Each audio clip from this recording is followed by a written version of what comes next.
আমার নবীকে বলতো, ইয়া রাসূলুল্লাহ হাবিবাল্লাহ, আমার যখন বয়স 40, আপনার বয়স 25, এখন আমার বয়স 55, আপনার বয়স 40, এই 15 বছর আপনার সাথে আমার উঠা বসা চলাফেরা খাওয়া শোয়া একসাথে সংসার, ইয়া রাসূলুল্লাহ 15 বছর কেটে গেল।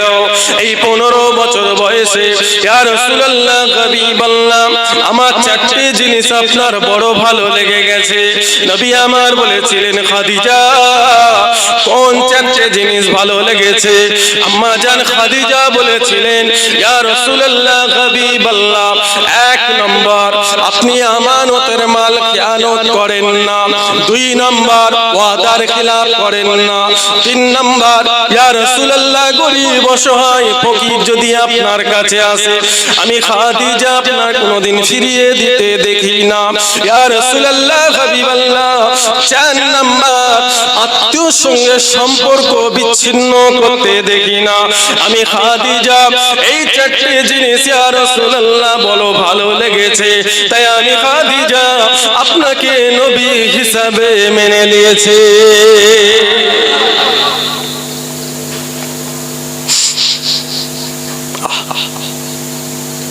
পাতার খিলাফ করতে দেখি হুজুর আপনাকে। নবীর কথা বলতে বলতে, ইয়া রাসূলুল্লাহ আমানতের মাল আপনি খেয়ানত করেন, গরীব অসহায় দুঃখী ফকির আপনার কাছে যদি কোনোদিন আসে, আপনি কোনোদিন তাকে ফিরিয়ে দেন। আমার খুব ভালো লেগেছে ইয়া রাসূলুল্লাহ। ইয়া রাসূলুল্লাহ, বিমারি যদি আপনার কাছে আসে, আমি খাদিজা কোনোদিন তার কাছ থেকে সরতে দেখি না। আত্মীয়র সাথে সম্পর্ক বিচ্ছিন্ন করবেন না, এটা বেশি করে মেয়েরা। আত্মীয়র সাথে সম্পর্ক বিচ্ছিন্ন করে মেয়েরা, বাপের সাথে ছেলে সম্পর্ক রাখতে দেয় না, রক্তের সাথে সম্পর্ক রাখতে দেয় না। কিছু মেয়ে আছে 10 মাস 10 দিন পেটে ধরলো, বাপ সন্তানকে মানুষ করলো, ও 2 দিন ঘরে এসে বাপের কাছ থেকে ছেলেকে সরাতে চাইছে, ভাইয়ের সাথে সম্পর্ক রাখতে চাইছে, রক্তের সাথে সম্পর্ক। বোনের সাথে সম্পর্ক রাখা যাবে না।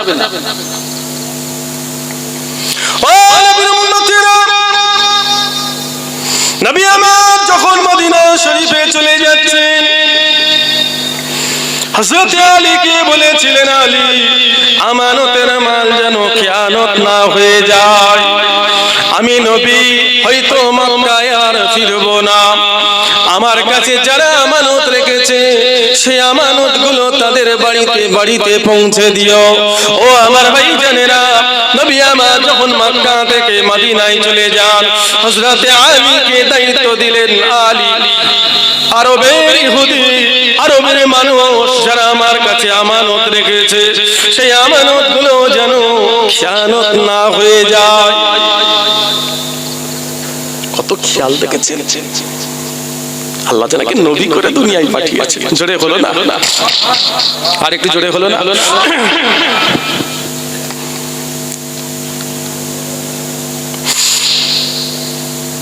আমার মায়েরা বোনেরা তো আছে, ওনারাও তো আমার দাদা হুজুর কেবলার আছে, আপনার আমার দাদা হুজুর কেবলার মুজাদ্দিদ জামানের আছে। ভুল করবেন না, ভুল করবেন না। কবরে সবাইকে যেতে হবে। আগে ক্যান্সার বলে রোগটা শোনা যেত, এখন ক্যান্সার চারিদিকে ঘুরছে, আমাদের কাছে যাচ্ছে তো প্রায় যাচ্ছে মানুষ। ভাইজান ক্যান্সার হচ্ছে, ব্রেন ক্যান্সার, লিভার ক্যান্সার, শরীরের ক্যান্সার, এত ক্যান্সার হয়ে গেছে মানুষের। আল্লাহ, আখিরি জামানা, আখিরি জামানা। দুই শ্রেণীর মানুষের জন্য দোয়া চাওয়া হারাম। শুনছেন সবাই? আপনাদের কষ্ট হচ্ছে নাকি? কতজন শুনবেন না হাত তোলেন তো দেখি।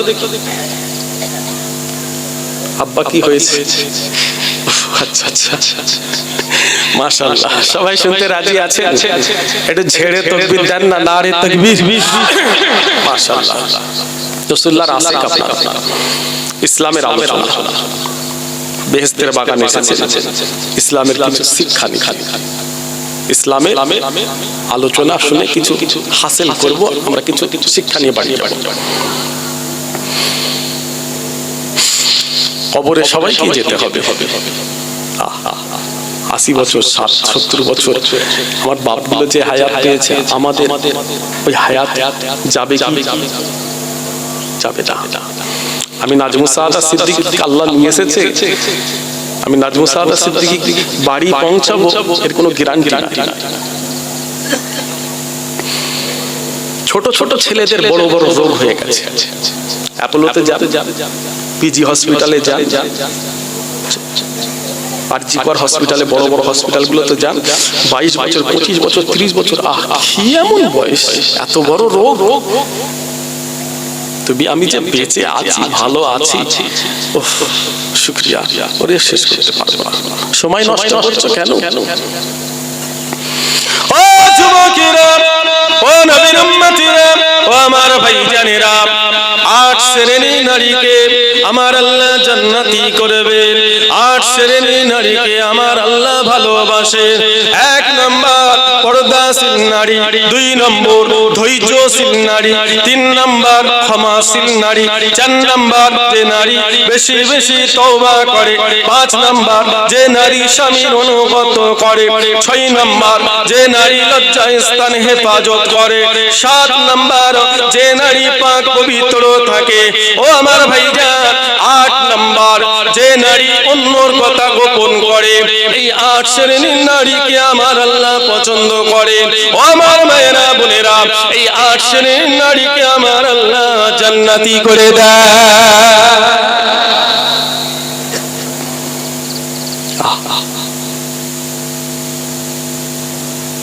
1 নম্বর পর্দাশীল, পর্দায় থাকতে হবে। আগে আমাদের চাচিরা মায়েরা যখন ঘুরতো না, চুল থেকে নিয়ে পায়ের মায়ের পর্যন্ত দেখা যেত, ঠিক বলছি তো? চুল থেকে নিয়ে পায়ের মায়ের পর্যন্ত দেখা যেত, হাত মোজা পা মোজা, কি পর্দা বলে। এখন সে পর্দা নাই।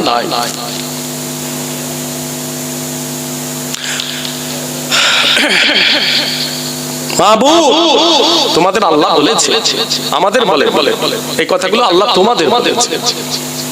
অনেক ধৈর্য ধরতে হবে, তোমাদের ক্ষমাশীল হতে হবে। এক একজন একরকম কথা বলবে, তোমাদের মাফ করতে হবে। বাপ বলবে, শ্বশুর বলবে, শাশুড়ি বলবে, অনেক ধৈর্য ধরতে হবে, সবর করতে হবে। বুক থেকে নিয়ে হেঁটো পর্যন্ত লজ্জা হেফাজত করতে হবে। শুনলে কথা পেটে থাকে না, ঠিক বলছি না? কথা পেটে থাকে না। 4টে মহিলা, 6টে মেয়ে ছেলে, 6টা মেয়ে এক জায়গায় হলি শুরু, ঠিক বলছি না? কথা রাখতে পারে না। আল্লাহ বলেছে অন্যর কথা তোমাদের গোপন রাখতে হবে, দাঙ্গা ফ্যাসাদ লেগে যাবে।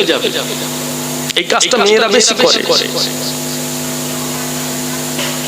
ও যুবকেরা, নওজওয়ানেরা, ও আমার ভাইজানেরা, নবী আমার ফাতিমার বাড়িতে গেলেন।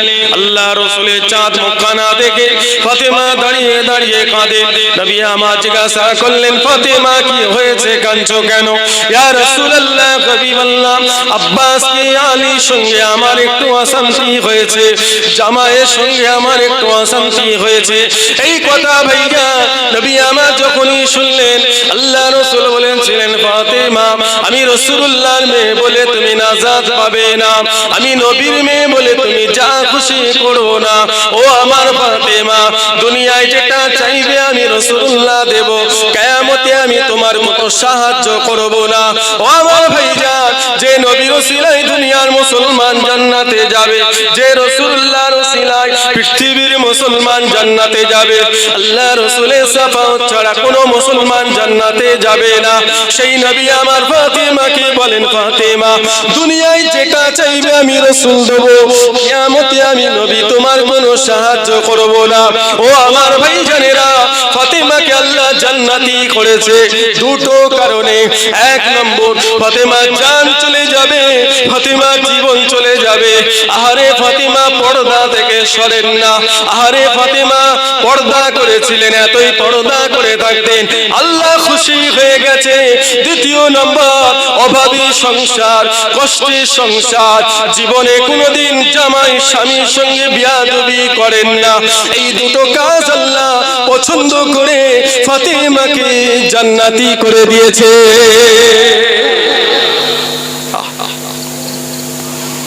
কত সহ্য ছিল, সবর ছিল। নবী চাইলে তো বাদশার সাথে মেয়ের বিয়ে দিতে পারতেন।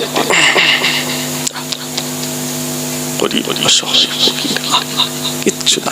হযরত ইমাম হাসান, হযরত ইমাম হোসাইনের মুখে ঠিক মতো খাবার আহার তুলে দিতে পারতেন না। কত কষ্ট করে সংসার করতে। সাইয়্যিদাতুন নিসা ইয়া আহলাল জান্নাত, আল্লাহ তাআলাকে জান্নাতের সর্দারনি নেত্রী করে দিয়েছে। জোরে হলো না? আর একটু জোরে হলো না?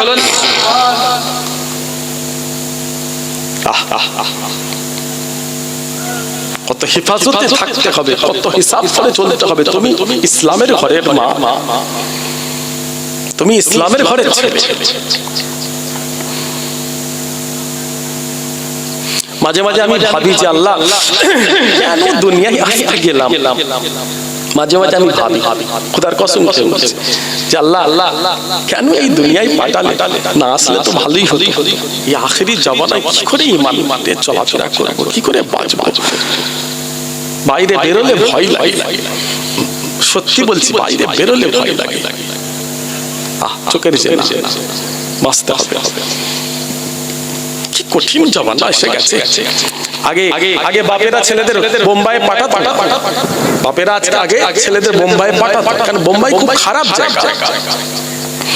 এখন অত দূর যেতে হবে না, নিচের এলাকায় হাওয়া চলে এসেছে, বাইরে বেরোলেও হাওয়া দেখতে পাবে। লজ্জা শরম বলে কিছু নাই। এমনিতে একটু লজ্জা কম কিছু কিছু মেয়েদের, তার উপরে লজ্জা বলে কিছু নাই। ঠিক বলছি না ভুল বলছি? চলে যান শহরের দিকে, একটু নিউ টাউন, আপনাদের এলাকার পাশে চলে যান, রাজারহাট, নিউ টাউন, হাতিশালার পাশে ডান দিকে বাঁ দিকে এই বড় বড় বিল্ডিং গুলো আছে, গিয়ে একটু চায়ের দোকানে দাঁড়ান, গিয়ে দাঁড়ান। ঈমান নিয়ে বাড়ি আসা কঠিন হয়ে যাবে, চোখের জেনাই চলে যাবে। ঠিক বলছি না ভুল বলছি? না, রাত 10টার পরে ছেলেদের যেতে দেবেন না, রোডে উঠতে দেবেন না। আমি পীরের আওলাদ আপনাদের মানা করে দিচ্ছি, আমার মায়েরা রাত 10টার পরে বাড়ি থেকে ছাড়বেন না। আশপাশে পরিবেশ খুব খারাপ হয়ে গেছে, খুব খারাপ হয়ে গেছে। আমরা চলাফেরা করছি, রাত্রিতে দেখছি খুব খারাপ হয়ে গেছে আশপাশের সব পরিবেশগুলো। বাইরে কিছু কাফের এসেছে, এসে এলাকার আশপাশের পরিবেশটাকে একদম ধ্বংস করে দিয়েছে। ছেলেদের মেয়েদের মানুষ করা খুব কঠিন হয়ে যায়।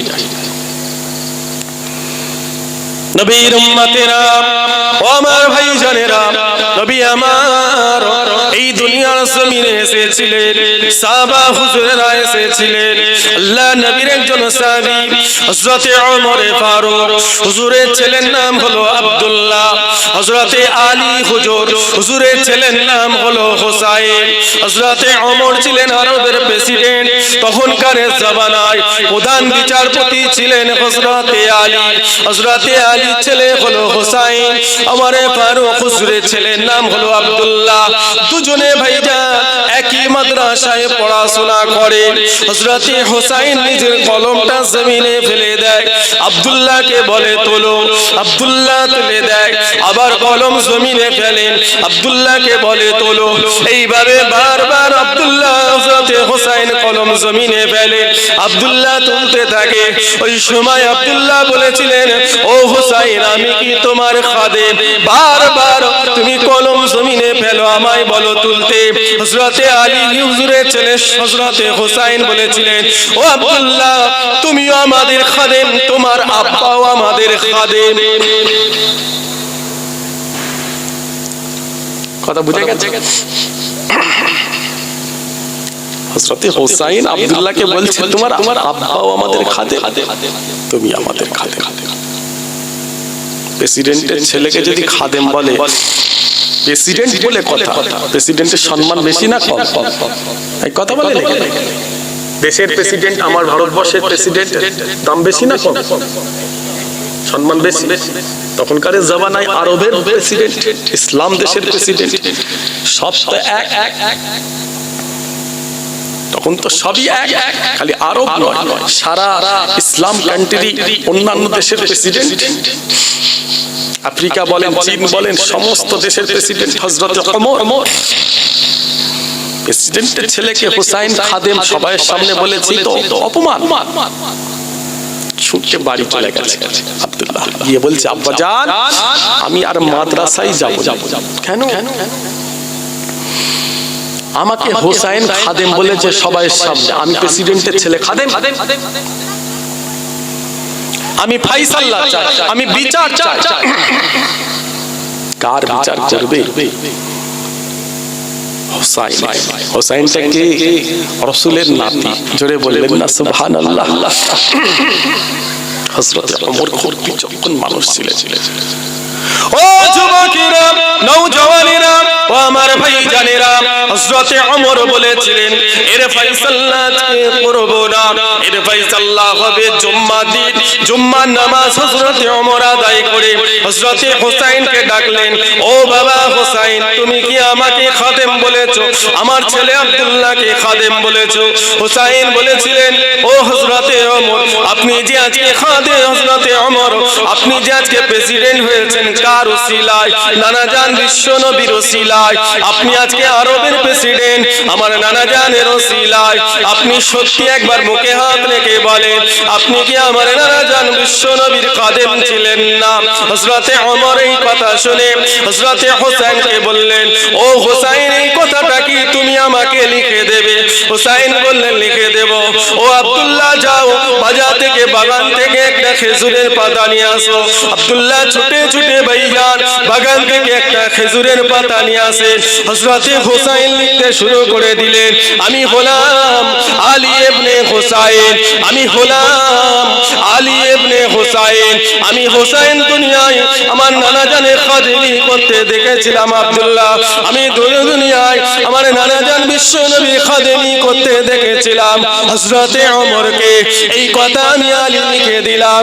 ও আমার ভাইজানেরা, হযরত ওমর ওই সময় আমার রাসূলুল্লাহ সাহাবারে ওয়াদা করলেন, ও আসলে সাহাবারা, ও আমার সন্তান আব্দুল্লাহ, আমি ওমর যেদিন ইন্তেকাল হয়ে যাব এই লেখাটা আমার বুকের উপর কাফনের ভিতরে দিয়ে দেবে।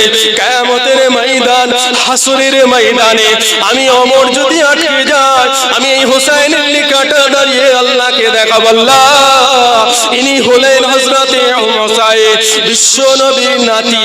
হুসাইন লিখে দিয়েছে দুনিয়ার জমিনে আমি রাসূলুল্লাহর খাদেম ছিলাম। আল্লাহ আপনি আমাকে এই লেখা দেখে আল্লাহ আপনি আমাকে নাজাত করে দেন। আর একটু জোরে হলো না, নারে তাকবীর। হযরত ওমর ফারুক হুজুর কিয়ামতের দিনের কথা, দ্বিতীয় আমার রাসূলুল্লাহ জান্নাতি বলে ঘোষণা দিয়েছিলেন। জোরে বললেন না। এক নম্বর হযরত আবু বকর সিদ্দিক, রাসূল বললেন জান্নাতি। দ্বিতীয় হযরত ওমর, রাসূল বললেন ওমর হবে জান্নাতি। আর একটু জান চলে বলেন না, বয়স কত? 26 বছর আমার নবীর উপরে ঈমান এনেছিলেন। জোরে হলো না, 26 বছরের এক যুবক, তরুণ, নওজওয়ান, বীর পুরুষ। জানার কথা, নবী সিজদায় গিয়ে আল্লাহকে বলেছিলেন, আল্লাহ আবু জেহেলকে কবুল করেন, তা না হলে ওমরকে কবুল করেন। আল্লাহ আপনি আবু জেহেলের মধ্যে হিদায়াত দান করেন, আমার তাহলে ইসলাম প্রচার করা সহজ হবে। আবু জেহেল যদি ঈমানের কালেমা পড়ে নেয় তাহলে আমার জন্য অনেক সহজ হবে। যদি আবু জেহেলের উপরে কবুল না হয়, হযরত ওমরের উপরে আল্লাহ কবুল করে নেবেন। আবু জেহেলের উপরে কবুল হলো না, হলো হযরত ওমর। জোরে হলো না, আর একটু জোরে হলো না।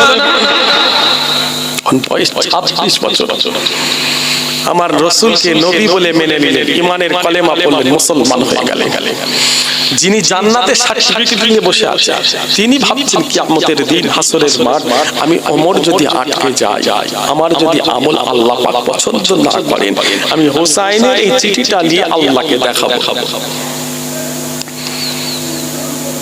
তাহলে বলুন দেখি,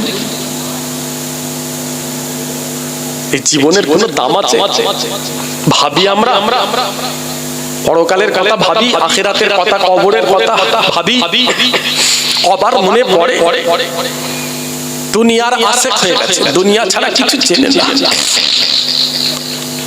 কি করে ঘর হবে, বালি হবে, এই সম্পত্তি জমি জায়গা, আশেক হয়ে গেছে। এক্ষুনি যদি আল্লাহ ডেকে লাই, আমার মায়েরা বোনেরা কষ্ট দেবেন না। আবার তোমাদের পীরের আওলাদ বলছি, বাপ মাকে কষ্ট দেবেন না। যার গেছে সেই জানে যে আমার চলে গেছে, আমার চলে গেছে, আম্মা জান পৃথিবী থেকে আমার চলে গেছে। সবকিছুই আছে, কিন্তু মা আমার দুনিয়ায় নাই। যাদের চলে গেছে কষ্ট দেবেন না, এতিমকে কষ্ট দেবেন না, বাপ হারা মা হারা ছেলেদের কষ্ট দেবেন না। যারা এতিমদের ভালোবাসে, দারুল ফারআ জান্নাতে আল্লাহ একটা খুশির ঘর দেবে। জোরে হলো না? আর একটু জোরে হলো না? জান্নাতের ভিতরে আল্লাহ একটা খুশির ঘর দেবে, শান্তির ঘর। যারা এতিমদের মাথায় হাত হারে, কি নিয়ামত! দোয়া লাও, বাপ মা আছে, দোয়া লাও। আমার কাছে নিয়ে যেতে হবে না ভালো খাবার, আমার কাছে নিয়ে যেতে হবে না, তোমার বাপ মাকে খাওয়াও, বাপ মাকে খুশি করো। সন্তানকে বাপ মায়ের কাছ থেকে দূরে করে নেবেন না।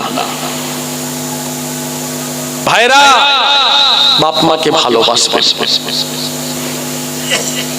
সবার জন্য সময় আছে, কিছু কিছু ভাই আছে সবার জন্য সময় আছে, বন্ধু আছে, বান্ধব আছে, ক্লাব আছে, রাস্তা আছে, দোকান আছে, বাজার আছে, সবার জন্য সবকিছু সময় আছে। বাপ মায়ের জন্য সময় হয় না, নাই সময় নাই। 2 ঘন্টা বাপের কাছে বস। বয়স হয়ে গেলে ছেলে মেয়েদের বাপ মা খোঁজে, ছেলেরা পাশে থাকলে বাপ মায়ের জানটা এত বড় হয়। আমাদের সকলের অভিভাবক, বর্তমানে সকলের মুরব্বী আমার আব্বা জান হুজুর পীর আল্লামা আব্দুল্লাহিল মারুফ সিদ্দিকী ফুরফুরা শরীফের মুরব্বী, এখন বয়োজ্যেষ্ঠ পীর। সকলে দোয়া করবেন আল্লাহ পাক যেন ওনার হায়াতে বরকত দান করেন। সকলে বলুন আমিন, বলুন আল্লাহু আমিন। সবসময় পাশে থাকলে কত খুশি হয়। কোথায় যাবে, পাশে আসুন, একসাথে শোবো। এই কথা বলবে কে? সোনার মিষ্টি কথা বলবে কে? কেউ বলবে না। সবাই স্বার্থ নিয়ে ভালোবাসে, সবাই স্বার্থ। বাপ মায়ের কোনো স্বার্থ নাই, কোনো স্বার্থ নাই, কোনো স্বার্থ নাই। বাপ মা যখন দোয়া চায়, ওই দোয়াটা আল্লাহর দরবারে আগে কবুল হয়ে যায়। জোরে হলো না? আর বাপ মায়ের বদদোয়া কবুল হবে। বাপ মাকে খুশি করো, আল্লাহ আসমান থেকে তোমাকে টাকা পাঠাবে, আল্লাহ আসমানের গায়েবী রহমত বরকত দেবে, দুনিয়াতেও শান্তি পাবে, কবরেও শান্তি পাবে। আল্লাহ